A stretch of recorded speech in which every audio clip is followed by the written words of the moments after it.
Sebelum saya memaparkan mengenai bab ini, saya perlu memperkenalkan diri. Nama saya Syaroni dan dosen pembimbing saya adalah Ibu Dr. Anda Prima Naomi MT. Bab ini akan mengeksplorasi mengenai wawasan perilaku yang dapat dan telah diterapkan untuk menyelesaikan berbagai masalah kebijakan yang mendesak. Behavioral public policy sangat dipengaruhi oleh kolaborasi antara dua tokoh, yaitu Richard Thaler yang merupakan ahli ekonomi perilaku dan Charles Susten yang merupakan ahli hukum. Mereka berdua berkolaborasi menerbitkan sebuah buku yang sangat luar biasa, Nudge Improving Decision about Health, Wealth, and Happiness, yang diterbitkan tahun 2008. Fokus utama kebijakan pendorong perilaku adalah pada pengaruh sosial, penekanan pada preferensi dan sikap sosial dalam perilaku ekonomi sejalan dengan kebangkitan kembali minat terhadap tema-tema sosial dalam politik pada tahun 2010. Ideologi konservatif tradisional berfokus pada pentingnya pasar bebas dalam memungkinkan mekanisme pasar yang tidak terlihat untuk mengalokasikan sumber daya secara efisien. Namun, kegagalan pasar membenarkan masuknya intervensi pemerintah dalam mengalokasikan sumber daya secara efisien ketika pasar menunjukkan kegagalan. Konsep utama dalam analisis Thaler dan Susten adalah konsep paternalisme libertarian yang memiliki dua sisi. Satu sisi memberikan kebebasan individual dan satu sisi lainnya pemerintah berperan dalam meningkatkan kehidupan masyarakat. Konsep tersebut berbentuk dorongan atau nudge yang menggabungkan kebebasan individual dan intervensi pemerintah untuk mengurangi adanya eksternalitas dan internalitas. Terpenting dari pendekatan dorongan Thaler dan Susten adalah desain arsitektur pilihan atau choice architecture yang baik, yaitu memahami sepenuhnya dalam memilih dan mengambil keputusan dengan menggunakan wawasan dari psikologi, sosiologi, dan ekonomi. Kebijakan dorongan untuk energi dan lingkungan memberikan fokus yang penting. Energi dan lingkungan merupakan fokus khusus dari kebijakan dorongan policies nudging, karena salah satu cara agar dorongan dapat memberikan dampak positif adalah melalui desain arsitektur pilihan yang lebih baik, antara lain dengan 1. Memfokuskan pada umpan balik yang efektif. Hargreaves, Nye, dan Burgess tahun 2010 menyatakan umpan balik informasi konsumsi listrik dapat menyebabkan penurunan penggunaan. Kemudian pengaruh sosial yang meliputi pembelajaran sosial dan tekanan sosial, misalnya pembelajaran sosial tentang efisiensi energi, dapat berlangsung efektif dalam pengaturan kelompok. Mengingat manusia cenderung ingin meniru orang lain sepanjang waktu. Selanjutnya adalah efek reputasi. Ketika tindakan masyarakat dipublikasikan,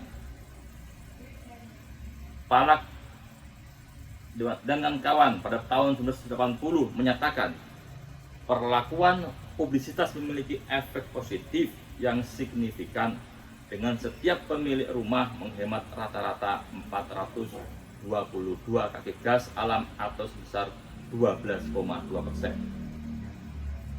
Yang selanjutnya adalah norma sosial akan mendorong perilaku masyarakat dan kontribusi bersyarat terhadap barang publik. Kemudian dorongan terhadap hidup sehat. Salah satu masalah kebijakan utama saat ini adalah menurunnya kesehatan yang mencerminkan pilihan gaya hidup, termasuk kebiasaan makan yang buruk, mengkonsumsi alkohol secara berlebihan, dan kurangnya olahraga. Pertama, akan saya sampaikan mengenai soal makanan sehat, healthy food.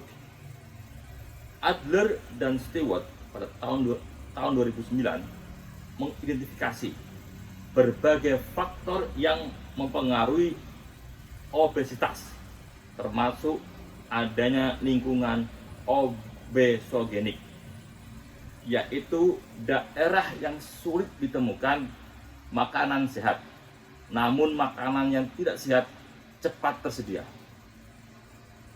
Salah satu solusi untuk menangani hal tersebut adalah perlunya menyediakan makanan yang sehat, seperti yang dilakukan oleh koki dari Inggris, Jamie Oliver, menyediakan akses makanan sehat di sekolah bagi anak-anak di Inggris dan di Amerika Serikat.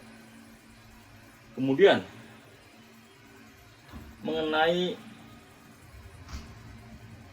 kebiasaan yang buruk, yaitu orang yang tidak mau pergi ke gym. Berolahraga secara teratur adalah salah satu aspek gaya hidup yang sehat yang bisa jadi sulit dipertahankan. Della Vigna dan Malmender tahun 2006 menemukan adanya keanggotaan gym baik tahunan maupun bulanan yang menunjukkan bahwa orang yang bersedia membayar untuk tidak pergi ke gym.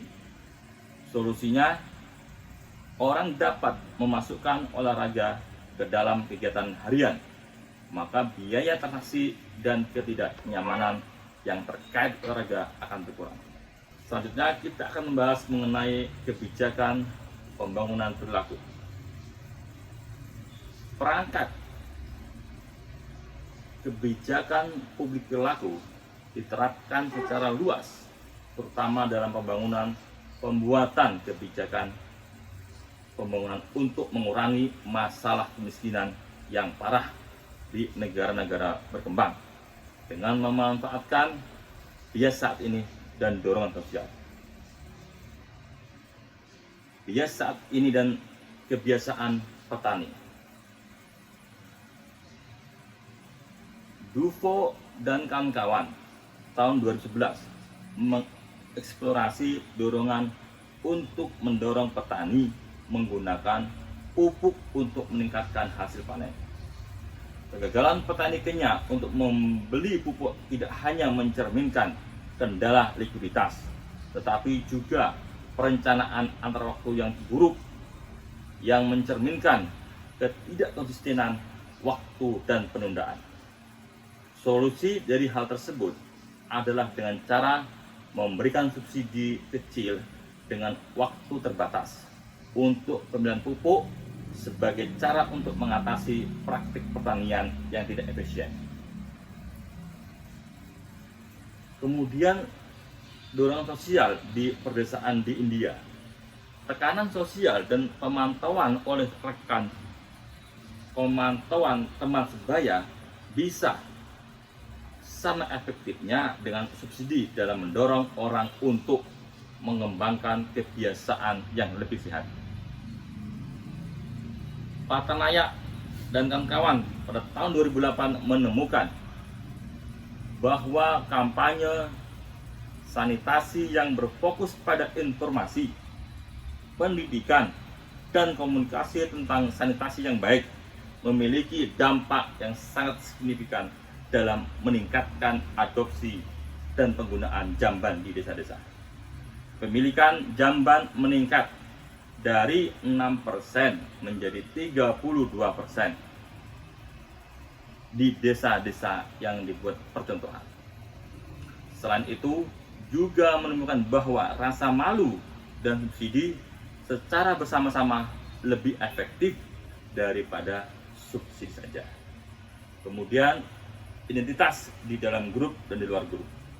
Bauer dan kawan-kawan pada tahun 2011 mengeksplorasi motif egaliter pada anak-anak yang terpapar konflik bersenjata dan menemukan bahwa konflik antar kelompok memiliki dampak yang signifikan terhadap perilaku kooperatif anak-anak. Pengalaman anak-anak konflik selama Perang Ossetia berdampak pada preferensi mereka terhadap yang lain dan terkait dengan peningkatan egalitarisme dan penurunan kompetisi ketika bermain game dengan kelompok in-group. Tetapi parokialisme dan peningkatan kompetisi ketika bermain game dengan kelompok luar. Lingkungan institusional memainkan peran penting dalam mengintegrasikan masyarakat pasca perang. Tantangan dan ancaman policy public behavior. Tadi disampaikan berbagai contoh mengenai policy public behavior. Sekarang adalah mengenai tantangannya, permasalahannya mengenai pendekatan dorongan itu. Pertama, bahwa pendekatan dorongan ini rentan mendapatkan kritik dari dua kubu. Pertama, dari kubu kaum libertarian. Mereka beranggapan bahwa pemerintah harus membatasi intervensi dalam pengambilan keputusan swasta. Namun dari kelompok yang berwenang mengatakan bahwa dorongan instrumen yang lemah untuk mencapai situasi yang lebih baik. Jadi dua kubu sama-sama memberi kritik terhadap kebijakan dorongan. Pertama, libertarian menganggap bahwa pemerintah tidak perlu melakukan intervensi terhadap keputusan swasta. Namun kelompok lawannya mengatakan bahwa dorongan merupakan instrumen yang lemah untuk mencapai situasi yang lebih baik. Kemudian persoalan kedua mengenai bahwa perencanaan kebijakan yang berkelanjutan dan terukur masih tergantung di tingkat mikroekonomi. Perbaikan cepat tidak mengubah perilaku yang mendalam. Kebijakan tersebut hanya mengubah satu perilaku saja, sementara lainnya masih beradaptasi. Preferensi individu dipengaruhi perbedaan usia, jenis kelamin, pendidikan, status sosial ekonomi, dan afiliasi politik. Kemudian permasalahan yang ketiga, bahwa kebijakan dorongan belum mampu mengatasi permasalahan mendesak ekonomi makro. Kebijakan dorongan didasarkan pada perubahan perilaku individu. Wawasan perilaku tersebut belum mampu menemukan jalannya ke dalam ekonomi makro dan regulasi keuangan sistemik. Kali ini saya akan menyampaikan case study behavioral policies untuk bidang online. Privasi dan keamanan online merupakan salah satu bidang penting yang perlu mendapatkan desain baru behavioral public policy. Ketiadaan informasi mengenai ancaman keamanan online menyebabkan optimisme yang berlebihan dan meremehkan risiko pelanggaran privasi dan keamanan online. Persepsi yang salah tentang risiko ini meningkatkan kerentanan terhadap masalah seperti pencurian identitas. Karena itu, berita mengenai virus dan malware yang merusak atau berbahayanya komputasi cloud atau berbagai informasi yang tidak aman dapat mendorong orang-orang untuk berhati-hati dalam menggunakan privasi di Facebook dan di Twitter. Selain itu, preferensi juga bisa menjadi patokan. Jika terdapat orang-orang yang berbicara tentang manfaat perangkat lunak, maka pendapat tersebut bisa dijadikan patokan. Untuk memungkinkan pembelajaran yang lebih cepat, pemimpin kelompok dapat didorong untuk mengadopsi perlindungan online yang tepat, sehingga orang-orang lainnya akan mengikuti contoh tersebut. Sistem keamanan dan privasi yang efektif akan memungkinkan komunikasi yang transparan antara pihak-pihak yang dipercaya, tetapi akan tertutup bagi orang yang tidak baik.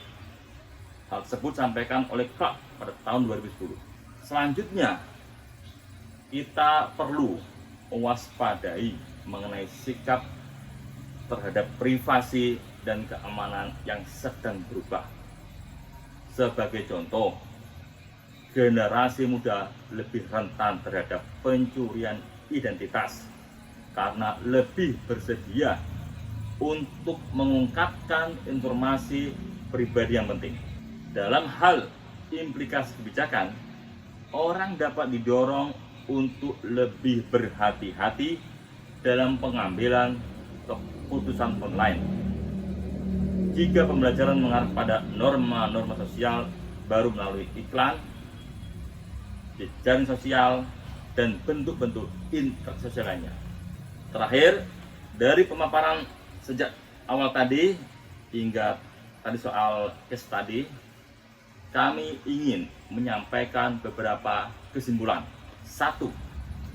Kebijakan publik berlaku dalam ekonomi didasarkan pada konsep-konsep paternalisme, libertarian, dan arsitektur pilihan.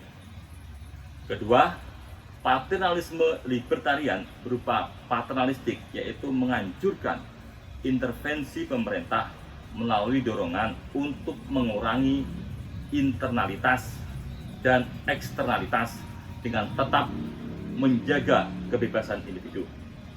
Yang ketiga, dorongan yang efektif bergantung pada desain arsitektur pilihan yang baik untuk memastikan bahwa dorongan mudah dan sederhana untuk dinavigasi, memungkinkan pembelajaran melalui umpan balik yang efektif dan melekat, sehingga dorongan tidak hanya sekedar perbaikan cepat. Kesimpulan keempat, kebijakan publik berlaku memiliki sejumlah keterbatasan, sehingga dorongan paling berguna ketika digunakan sebagai pelengkap, bukan pengganti kebijakan-kebijakan ekonomi konvensional seperti pajak dan subsidi. Demikian bab 10 yang bisa kami paparkan. Terima kasih atas perhatiannya. Tersampaikan. Terima kasih yang bertanya. Assalamualaikum warahmatullahi wabarakatuh.